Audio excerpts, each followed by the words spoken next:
Hello guys, welcome to our YouTube channel Make Conceptual World, where we will discuss different concept, question and MCQ which will help you while preparing different examination. So today's topic is nomenclature and properties of refrigerant. So without wasting any time, let's begin.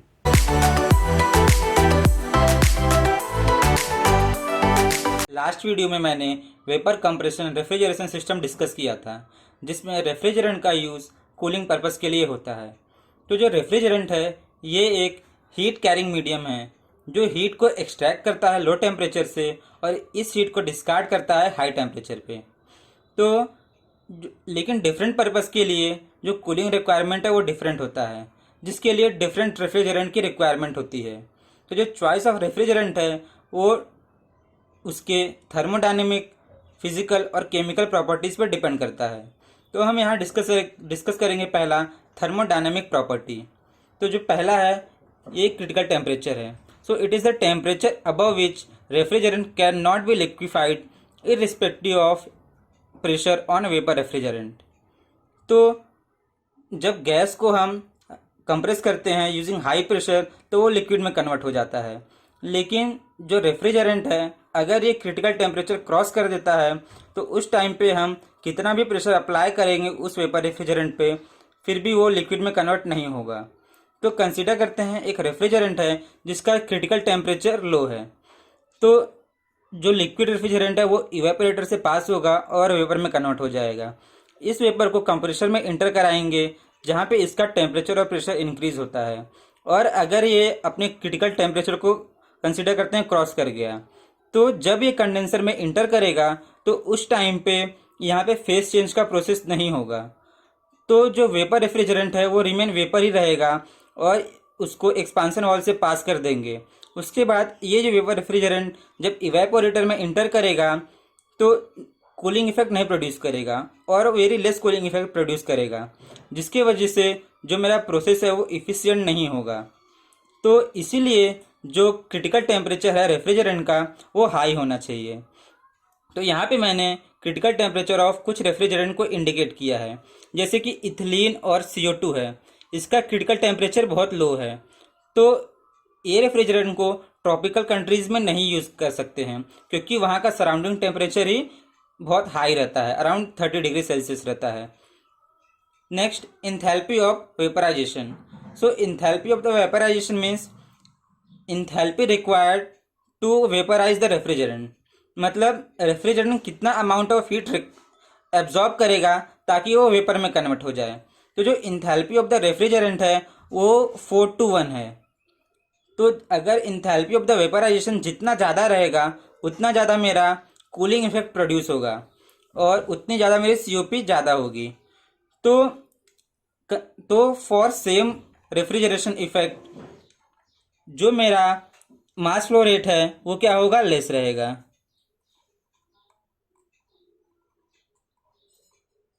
इसीलिए जो enthalpy of vaporisation है ये मेरा क्या होना चाहिए, high होना चाहिए। यहाँ पे एक इम्पॉर्टेंट चीज़ ये है कि जो अमोनिया है इसका जो इंथैल्पी ऑफ द वेपराइजेशन है वो बहुत हाई होता है, लेकिन इसके COP में ज़्यादा इम्प्रूवमेंट नहीं होती है क्योंकि जो WIN है, जो वर्क रिक्वायरमेंट इन कंप्रेसर है, वो बहुत हाई होता है। Next, pressure ratio. सो जो वॉल्यूमेट्रिक इफिशियंसी का फॉर्मूला होता है ये equal to 1 + C - C P2/P1/1/n होता है। तो इस फॉर्मूले को हम लास्ट लेक्चर में भी डिस्कस कर चुके हैं।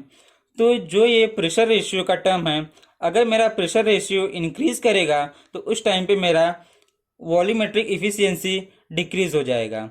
इसीलिए जो प्रेशर रेशियो है वो कम होना चाहिए, और अगर मेरा प्रेशर रेशियो ज़्यादा हुआ तो जो वर्क इनपुट है वो भी मेरा ज़्यादा हो जाएगा।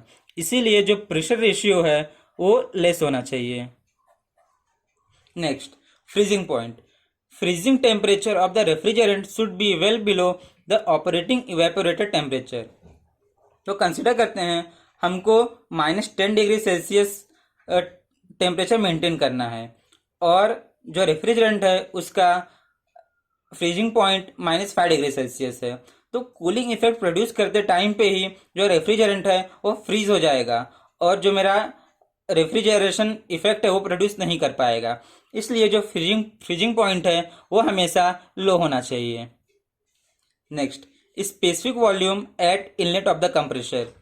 जो यहाँ पे स्पेसिफिक वॉल्यूम है कंप्रेसर के इनलेट में, मतलब जो पॉइंट 1 है, इसका जो स्पेसिफिक वॉल्यूम है वो हमेशा लेस होना चाहिए। अगर जो वेपर रेफ्रिजरेंट है इसका स्पेसिफिक वॉल्यूम ज़्यादा रहेगा तो जो कंप्रेसर का साइज बड़ा हो जाएगा, और अगर कंप्रेसर का साइज बड़ा हुआ तो जो कॉस्ट है सिस्टम का इंक्रीज हो जाएगा, जिसकी वजह से जो प्रोसेस इफिशिएंट नहीं हो पाएगा। इसलिए स्पेसिफिक वॉल्यूम एट इनलेट क्या होना चाहिए, ये लेस होना चाहिए। Next, specific heat. तो specific heat is the amount of heat required to raise the temperature of the substance by 1 degree Celsius. तो हम इसको दोनों फॉर्म में डिस्कस करेंगे, लिक्विड फॉर्म में भी और वेपर फॉर्म में भी। तो जो लिक्विड फॉर्म में है उसका स्पेसिफिक हीट हमेशा लो होना चाहिए, और जो वेपर फॉर्म में है उसका स्पेसिफिक हीट हमेशा ज़्यादा होना चाहिए।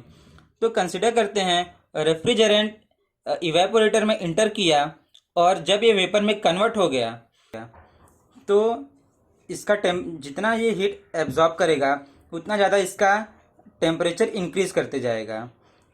तो अगर स्पेसिफिक हीट ज़्यादा रहेगा तो large amount of heat absorb करना पड़ेगा unit degree Celsius temperature increase करने के लिए। तो अगर स्पेसिफिक हीट ज़्यादा रहेगा तो जो टेम्परेचर है eight inlet of the compressor वो लो रहेगा, और अगर टेम्परेचर कंप्रेसर के इनलेट में लो रहा तो जो मेरा वर्क इनपुट है वो लो रहेगा। इसलिए वेपर फॉर्म में स्पेसिफिक हीट हमेशा ज़्यादा होना चाहिए। नेक्स्ट, लिक्विड फॉर्म में जब ये मेरा वेपर रेफ्रिजरेंट कंडेंसर से निकला, इस टाइम पे यहाँ पे ये लिक्विड में कन्वर्ट हो गया, तो या इस टाइम पे जो इसका स्पेसिफिक हीट होना वो लो होना चाहिए। अगर इसका स्पेसिफिक हीट लो होगा तो ज़्यादा सब कूलिंग इफेक्ट प्रोड्यूस होगा, और अगर ज़्यादा सब कूलिंग इफेक्ट प्रोड्यूस हुआ तो जो रेफ्रिजरेशन इफेक्ट है वो मेरा बढ़ जाएगा, जिसकी वजह से COP इंक्रीज हो जाएगा। इसलिए लिक्विड फॉर्म में स्पेसिफिक हीट लो होना चाहिए। Next, conductivity. जो कंडक्टिविटी है रेफ्रिजरेंट का वो हाई होना चाहिए, क्योंकि अगर कंडक्टिविटी मेरा हाई हुआ तो जो हीट ट्रांसफ़र का प्रोसेस है वो ज़्यादा होगा। Next, chemical properties. तो जो केमिकल प्रॉपर्टी में फर्स्ट है टॉक्सिसिटी। तो जो रेफ्रिजरेंट का टॉक्सिसिटी है वो लेस होना चाहिए, जिसकी वजह से वो ह्यूमन बींग को और इन्वायरमेंट को हार्म न करे। लेकिन जो NH3 होता है ये टॉक्सिक होता है। तो जब भी हम NH3 यूज़ करते हैं तो उसकी हैंडलिंग इम्पॉर्टेंट होती है, जिसकी वजह से जो उसकी इफेक्ट है उसको टॉक्सिक इफेक्ट है उसको रिड्यूस किया जा सके। Second, flammability. जो फ्लेमेबिलिटी है रेफ्रिजरेंट की वो लेस होनी चाहिए, क्योंकि अगर फ्लेमेबिलिटी हाई रहेगी तो फायर पकड़ने के चांसेस ज़्यादा रहते हैं। लेकिन जो हाइड्रोकार्बन होते हैं उनकी जो फ्लेमेबिलिटी होती है वो हाई होती है, और ये क्यों हाई होती है, ड्यू टू हाइड्रोजन एटम। जैसा कि पता है कि हाइड्रोजन एटम ज़्यादा फ्लेमेबल होते हैं, तो इसकी वजह से जो हाइड्रोकार्बन रेफ्रिजरेंट होते हैं वो भी काफ़ी फ्लेमेबल होते हैं। Next, action with oil. हम लोग कंप्रेसर में लुब्रिकेशन के लिए ऑयल को यूज़ करते हैं। तो जब रेफ्रिजरेंट कंप्रेसर में इंटर करता है और उसको कंप्रेस किया जाता है तो उसी टाइम पे जो ऑयल है वो वेपर रेफ्रिजरेंट के साथ मिक्स हो जाता है, और ये कंडेंसर से होके वापस से इवेपोरेटर में इंटर कर जाता है, और इवेपोरेटर में रेफ्रिजरेंट इवेपोरेट हो जाता है और ऑयल वहीं पे बचा रहता है, जो हीट ट्रांसफ़र कैपेसिटी को रिड्यूस करता है। तो जो एक्यूमुलेशन ऑफ ऑयल है in evaporator result in reduce heat transfer. तो इसीलिए जो एक्यूमुलेशन है ऑयल का उसको मेंटेन करना पड़ता है। जो NH3 और CO2 है ये ऑयल के साथ मिसिबल नहीं होता है, और जो R12 और R11 है ये रेफ्रिजरेंट के साथ मिसिबल होता है, और जो R20 है ये पार्शियली मिसिबल होता है, मतलब पार्शियली मिक्स होता है। तो जो NH3 और CO2 है ये मिक्स नहीं होते ऑयल के साथ, जिसकी वजह से ऑयल सेपरेटर का यूज़ करके जो ऑयल को है उसको सेपरेट कर दिया जाता है और कंप्रेसर में वापस भेज दिया जाता है। जो R11 और R12 है इसमें मिसिबल होता है, तो ऑयल ये रेफ्रिजरेंट के साथ मिक्स हो जाता है और ये कंडेंसर, एक्सपांशन वाल्व और इवेपोरेटर से पास हो जाता है और वापस से कंप्रेसर में इंटर कर जाता है। नेक्स्ट R22, जो ये हो रेफ्रिजरेंट है, ऑयल के साथ पार्शली मिसिबल होता है, जिसके वजह से ये प्रॉब्लम करता है इस इवेपोरेटर के फंक्शनिंग को, क्योंकि ये इवेपोरेटर में इंटर करता है और जिसकी वजह से हीट ट्रांसफ़र कैपेसिटी रिड्यूस हो जाता है। तो जो NH3 और CO2 है वो भी चलेगा, क्योंकि ये वापस से कंप्रेसर में आ जा रहा है, और जो R11 और R12 है वो भी कंप्रेसर में वापस आ जा रहा है। तो बस जो R22 है ये प्रॉब्लम करता है इवेपोरेटर के फंक्शनिंग को, और ये हीट ट्रांसफ़र कैपेसिटी को रिड्यूस करता है। Next is physical property. जो फिजिकल प्रॉपर्टी है इसमें पहला है विस्कोसिटी। तो जो रेफ्रिजरेंट है उसकी विस्कोसिटी लेस होनी चाहिए। Next heat detection. जो मेरा रेफ्रिजरेंट में जो यूज़ कर रहा हूँ वो लीक नहीं होना चाहिए, और अगर ये लीक भी हो गया तो जो उसका लीक डिटेक्शन टेस्ट है वो इजी होना चाहिए, जिसकी वजह से हम रेफ्रिजरेंट जो लीक हुआ है उसको ईजिली डिटेक्ट कर पाए और उसका सल्यूशन कर पाए। अगर लीक डिटेक्शन हार्ड रहेगा तो ये मेरे सिस्टम के कॉस्ट को इंक्रीज करेगा। तो जो मेरा NH3 है इसके लिए जो टेस्ट होता है, ये क्या करते हैं हम लोग इसमें burning sulphide candle, sulphur candle, तो इससे इसका लीक डिटेक्शन का टेस्ट होता है। और जो हेलो कार्बन है इसमें हैलाइड टॉर्च टेस्ट का यूज़ करते हैं। ये दोनों इम्पॉर्टेंट है और ये बहुत सारे एग्जाम में पूछे भी जाते हैं। यहाँ पे तो हमने डिस्कस कर लिया प्रॉपर्टीज ऑफ द रेफ्रिजरेंट। अब हम डिस्कस करेंगे नॉमेनक्लेचर ऑफ द रेफ्रिजरेंट। तो पहला है सैचुरेटेड हाइड्रोकार्बन रेफ्रिजरेंट, जिसको हम CmHnFpClQ से इंडिकेट करते हैं। तो इसका नॉमेनक्लेचर कैसे करते हैं, तो R-M-1N+1P, और यहाँ पे एक फॉर्मूला है जिसके वजह से हम Q को फाइंड कर सकते हैं। तो एक एग्जांपल कंसीडर करते हैं CCl2F2। इसका नॉमेनक्लेचर कैसे करेंगे, तो हम यहाँ पे ये जो फॉर्मूला है इसको इसके फॉर्मूले के साथ कंपेयर करेंगे। तो यहाँ पे जो मेरा M है ये कितना हो गया 1, N ये 0, P इज इक्वल टू 2, और जो Q है वो भी मेरा कितना हो गया 2 हो गया। तो अब यहाँ पे जो मेरा रेफ्रिजरेंट का नाम है वो क्या होगा RM-1, तो 1 - 1 0 + 1 और P क्या है 2। तो यहाँ पे जो रेफ्रिजरेंट है उसका नाम क्या हो गया 012। इसको हम ऐसे इंडिकेट करते हैं R12। तो ये जो मेरा रेफ्रिजरेंट है इसको हम R12 भी लिख सकते हैं। नेक्स्ट एक एग्जांपल और लेते हैं R11। तो R11 को ऐसे इंडिकेट करते हैं R011। इसको वापस से हम ये जो फॉर्मूला है इसके साथ कंपेयर करेंगे। तो जब इसके साथ कंपेयर करेंगे तो जो M-1 is equal to 0, N+1 equal to 1, और जो P हो गया ये कितना हो गया, ये भी 1 हो गया। तो यहाँ से जो M की वैल्यू है वो 1 आ गई, N की वैल्यू 0, और जो P है ये भी 1 आ गया। तो यहाँ हम रेफ्रिजरेंट का नाम लिख सकते हैं। तो क्या हो गया CM, M कितना है 1। नेक्स्ट HN की वैल्यू कितनी है 0, तो कुछ नहीं। उसके बाद P कितना है P कितना है 1। लेकिन अभी जो Cl के बाद जो Q है तो मुझे डिफाइन करना पड़ेगा कितने क्लोरीन आइटम है। तो इसके लिए एक फॉर्मूला और है जो कि N + P + Q is equal to 2M + 2 है। तो N की वैल्यू 0, P 1 हो गया, Q इज इक्वल टू 2 × 1 + 2। तो जब इसको सिंप्लीफाई करेंगे तो 2 × 1 = 2 + 2 4, 4 - 1 3, तो Q की वैल्यू 3 आ गई। तो C1 F1 और Cl3, तो इसको कैसे लिख सकते हैं CCl3F। तो ये क्या हो गया मेरा R12 रेफ्रिजरेंट। नेक्स्ट है अनसैचुरेटेड हाइड्रोकार्बन रेफ्रिजरेंट, जिसको इंडिकेट करते हैं CmHnFpClQ।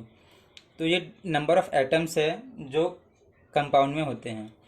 तो इसको भी हम उस एक फॉर्मूले से इंडिकेट करते हैं, R1m-1 n+1 इंटू पी। और एक और फॉर्मूला है जिससे हम Q की वैल्यू फाइंड करते हैं, तो n+p+q is equal to 2m। तो यहाँ पे एक एग्जांपल लेते हैं प्रोपिलीन का, कि जो कि एक अनसैचुरेटेड हाइड्रोकार्बन है, क्योंकि यहाँ पे डबल बॉन्ड प्रेजेंट होता है। तो इसको इस इक्वेशन से कंपेयर करते हैं। तो जो m की वैल्यू है वो 3 हो गई, n की वैल्यू 6 हो गई, और जो p है वो 0 हो गया, और q भी 0 हो गया। तो इसका फॉर्मूला कैसे रहेगा, R1m3 है तो 3 - 1 2 n+1, तो ये 7 हो जाएगा, और p कितना है 0। तो जो प्रोपिलीन का फॉर्मूला है वो क्या हो जाएगा, R1270। Next is inorganic refrigerant. तो इसको कैसे इंडिकेट करते हैं, 700 plus molecular weight of the refrigerant. तो कंसीडर करते हैं जो अमोनिया एक इनऑर्गेनिक रेफ्रिजरेंट है, तो इसके फॉर्मूले को कैसे इंडिकेट करेंगे, 700 प्लस जो इसका मॉलिक्यूलर वेट है, n का है जो ये 14 हो गया, और यहाँ पे 3 हाइड्रोजन एटम है तो ये 3 हो गया, 14 + 3 17। तो इसके तो अमोनिया को हम 717 से इंडिकेट करते हैं। नेक्स्ट एक एग्जांपल और लेते हैं, CO2। तो यहाँ पे क्या हो जाएगा, 700 प्लस कार्बन का कितना होता है 12, और इसका कितना ऑक्सीजन 2 टाइम्स है तो ये कितना हो जाएगा 32, तो ये कितना हो गया 44। तो इसको हम 744 से भी रिप्रेजेंट करते हैं। रेफ्रिजरेंट डिस्कस करूँगा जो कि ओजोन लेयर को डिप्लीट करते हैं। तो जो क्लोरीन एटम जिस रेफ्रिजरेंट में प्रेजेंट होते हैं ये रिएक्ट करते हैं ओजोन से और ओजोन लेयर को डिप्लीट करते हैं, जिसके वजह से यूवी रेज अर्थ तक पहुंचते हैं और इसकी वजह से स्किन कैंसर होता है। इसलिए जो रेफ्रिजरेंट जिसमें क्लोरीन एटम प्रेजेंट है उसको अब नहीं यूज़ किया जाता, क्योंकि ये इन्वायरमेंट के लिए हार्मफुल होते हैं। तो ये सब क्लोरीन एटम है जो कि इस टाइम पे बहुत कम और ना के बराबर यूज़ होते हैं, क्योंकि ये ओजोन लेयर को डिप्लीट करते हैं। तो जिसमें क्लोरीन और फ्लोरीन एटम प्रेजेंट रहता है उसको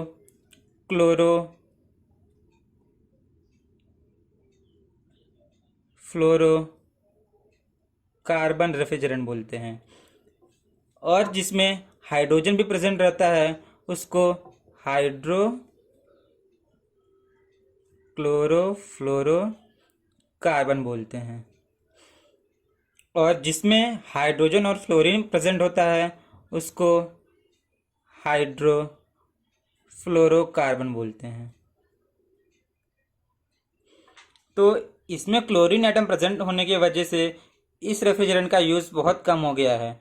तो जो इस टाइम पर जो रेफ्रिजरेंट यूज़ किए जाते हैं वो फ्लोरीन होते हैं, फ्लोरीन के और हाइड्रोजन एटम के होते हैं। तो इस टाइम पे जो रेफ्रिजरेंट मोस्टली यूज़ किया जाता है ये R134a यूज़ किया जाता है।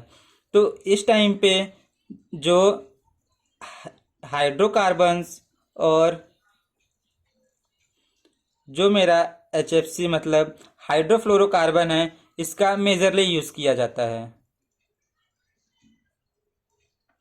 जो कि इन्वायरमेंट को पॉल्यूट नहीं करते।